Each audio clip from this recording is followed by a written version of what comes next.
असली मुद्दा यही है जो एसी केबिनों में बैठे स्वयंभू संपादक हैं। मैं भी अपने आप को कसूरवार मानता हूं। अगर पत्रकारिता का पतन हुआ है, मैं पहला कसूरवार स्वयं को मानते हुए तब यात्रा में चला हूं। ये कसूर जिले में बैठे, मेरी चिंता का विषय वही है कि जो जिले में बैठा संवाददाता है।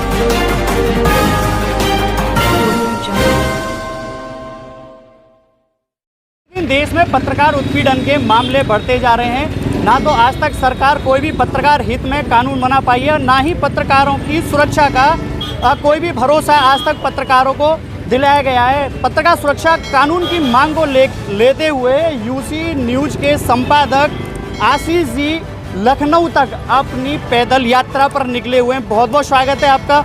और आप जो पत्रकार हित के लिए ये जो पैदल मार्च निकाल रहे हैं, ये बहुत ही सराहनीय है। जानना चाहेंगे क्या है पूरा मामला? देखिए, सबसे पहले तो मैं आप सभी को बहुत बहुत धन्यवाद दूंगा। आपकी कर्मभूमि पे मैं पहुंचा और जो जोश आप लोगों में दिखा है ना, बस सबसे बड़ा मकसद यही था। आप में ये जोश जिस दिन आ गया, सब पत्रकार जग गए ना, तो किसी में साहस नहीं, किसी की जुर्रत नहीं, किसी की हैसियत नहीं है कि पत्रकार के गिरेबान पे हाथ डाले। और मैं एक बात कहता हूँ, जब सबके पाँव में छाले हैं, जब सबके पाँव में छाले हैं, तो फिर क्यों मुंह पे ताले हैं? मुंह से ताला हटाओ, खोल दो ताला आप लोग। पत्रकारिता का जो मूल चरित्र है ना, जो पत्रकारिता की आत्मा है, वो पत्रकारिता की आत्मा जन सरोकारी है, सरकारी नहीं है। सरकारी पत्रकारिता कभी नहीं होती है, जन सरोकारी। जहाँ जवान की, किसान की, गरीब की, पीड़ित की, वंचित की, शोषित की, दमित की आवाज़ उठाए, वही पत्रकार होता है। ये पत्रकारिता करने का धर्म हमारा है। ये पत्रकारिता की मूल आत्मा को आत्मसात करने की जिम्मेदारी हमारी है। जिस दिन हम पत्रकारिता के मूल आत्मा को आत्मसात कर लिए, पत्रकारिता की रूह को अपने अंदर बसा लिए, फिर किसी नौकरशाह अफसर की, नौकरशाही की, किसी हुक्मरान की, साहबान की, किसी की हैसियत औकात सरकार को साफ साफ संदेश है, साफ साफ जवाब है कि आज का जो पत्रकार है वो जग चुका है। जिस तरीके से पत्रकारों पर उत्पीड़न के मामले देखे गए हैं, सरकार आती है जाती है, हमेशा पत्रकार सुरक्षा कानून की बात करती है, लेकिन आज तक पत्रकारों के लिए कोई भी सुरक्षा कानून नहीं आया है। बनेगा, अब बनेगा। जो आपने कह दिया ना, जवाब आपके सवाल में ही था मेरे भाई। जब मैं दिल्ली सीमा से अकेला चला था, तब शायद वो विश्वास नहीं था, लेकिन आज आपकी कर्मभूमि यहाँ खैर पहुँच करके मुझे अब ये विश्वास हो चला है। मैं ग्रेटर नोएडा, गौतम बुद्ध नगर, गाजियाबाद पार करते हुए बुलंदशहर होते हुए गभाना से खैर में हूँ। अब ये विश्वास हो गया है कि अब ये आवाज़ पत्रकारिता की नहीं दब पाएगी। बस हमें क्या करना है, जगना है, एक होना है। जो हमारे भीतर का खोखलापन हो जाता है ना, हम एक दूसरे को गिराने लगते हैं, तभी इनकी ये हिम्मत होती है, ये जुर्रत होती है कि हमारे गिरेबान पे हाथ डालें। नहीं तो इनकी हिम्मत नहीं है। जिस दिन पत्रकार एक होकर के जन सरोकार की बात करने लगा, जन सरोकार को दबाना मतलब लोकतंत्र को कुचलने की कोशिश है। ये लोकतंत्र हमारे पूर्वजों के मतलब अतुलनीय, अगणित बलिदानों का नतीजा है ये लोकतंत्र। और लोकतंत्र का मतलब ही है, लोकतंत्र में लोकशाही और राजशाही में अंतर क्या है? राजशाही में अपने हक हुकूक की बात नहीं कोई कर सकता था। लोकशाही का मतलब ही है जहां पर समाज के आखिरी पायदान पे खड़ा व्यक्ति भी अपने हक हुकूक की बात करे।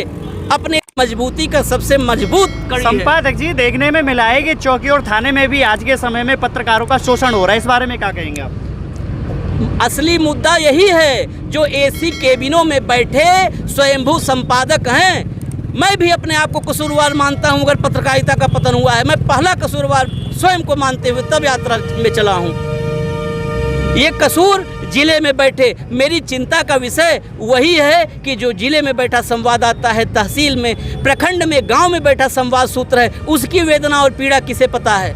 एसी केबिन में बैठे संपादक खुद को पत्रकारिता से ऊपर मान लिए, पत्रकारिता का खुदा मान लिए। पत्रकारिता का खुदा कोई नहीं है, हर पत्रकार समान है, हर पत्रकार समान है। वो किसी भी संस्थान का हो, वो खुद अपना छोटा से छोटा संस्थान चलाता हो या किसी बड़े कारपोरेट घराने का पत्रकार हो, पत्रकार सिर्फ पत्रकार है। संपादक भी पत्रकार है और गाँव में बैठा संवाद सूत्र भी पत्रकार है। पत्रकार के आगे सिर्फ बहुत होता है, तो गाँव में बैठे पत्रकार का भी जब एक पत्रकारिता का अनुभव प्राप्त हो जाता है, 1 दशक 2 दशक हो जाते हैं, तो उसको वरिष्ठ पत्रकार कह के लोग सम्मान देते हैं। बाकी पत्रकार सिर्फ पत्रकार होता है। संपादक जी, आप अपने पत्रकार साथियों को क्या संदेश देना चाहेंगे? एक ही संदेश है, एक सबसे बड़ा संदेश है कि पत्रकारिता जो करना है तो जन सरोकारी करिए। सरकारी पत्रकारिता होती ही नहीं है, पत्रकारिता का चरित्र ही सरकारी नहीं है। सरकारी तो राजशाही में जो राज दरबारों में राज कवि और लेखक बैठते थे ना, जो कहते थे राजा बोला रात है, रानी बोली रात है, मंत्री बोला रात है, सुबह सुबह की बात है। ये कौन थे? उनको कभी आज तक इतिहास में, इतिहास लेखन में किसी इतिहासकार ने लिखा उनको कि फला पत्रकार थे? उनको भाट कहा गया और चारण कहा गया। वो दरबारी कवि भाट और चारण कहे जाते थे, वो दरबारी कवियों को पत्रकार नहीं कहा गया। पत्रकार की आत्मा ही जन सरोकारी होती है। पत्रकार से बड़ा कौन आंदोलनकारी होता है? आंदोलन का मतलब क्या है? समाज और सिस्टम की खामियों को उजागर करे जो, वही तो आंदोलन है। और पत्रकार 365 दिन 24x7 गांव कस्बे की समस्या से लेके आम आदमी की समस्या को दिखाता है, सिस्टम की खामियों को उजागर करता है। इसलिए पत्रकार तो स्वभाव से आंदोलनकारी होता है। बस संदेश ये है कि जो पत्रकारों में आपस में एक संदेश है, इस संदेश को समझें। मैं आपके माध्यम से, मैं अभी तक बहुत चर्चाओं में बहुत साथियों को जो कहा, पहली बार बोल रहा हूँ कि पत्रकारों में आप में देखो, एक परिवार में पिता पुत्र में भी मतभेद होता है, भाई भाई में मतभेद होता है, पति पत्नी का रिश्ता देख लो, हर दिन खटपट के बीच पूरा उम्र, पूरी जिंदगी प्यार से गुजर जाती है। तो आप जो है एक होकर के कभी भी किसी साथी, कोई साथी संकट में हो, एक साथ खड़े हो जाइए, एक साथ चुनौती का जवाब दीजिए। फिर पत्रकारिता को दबाने की कोई कोशिश नहीं करेगा, कोई हिम्मत नहीं करेगा, कोई जुर्रत नहीं करेगा।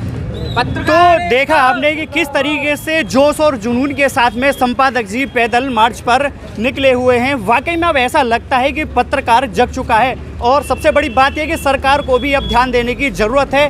पत्रकार सुरक्षा कानून की मांग देश में जगह जगह से उठने लगी है। सहयोगी पुनीत गोयल के साथ कैलाश गोयल, सक्षम न्यूज़ इंडिया, अलीगढ़।